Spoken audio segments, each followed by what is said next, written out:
Difficile à concevoir, mais ces briques ont été réalisées grâce à des terres récupérées dans des chantiers bruxellois.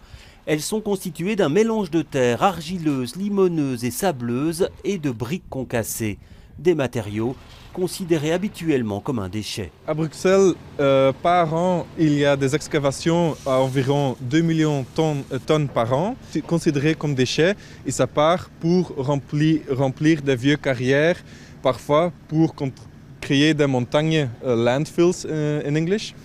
Et parfois, il y a des contrats, parfois, s'il n'y a pas d'espace dans la Flandre, par exemple, ça peut partir même en Allemagne. Ces différentes terres sont ensuite malaxées dans une machine. On y ajoute de l'eau et en quelques minutes, le tour est joué. Le produit est compressé et l'on obtient une brique en terre crue de 8 kg.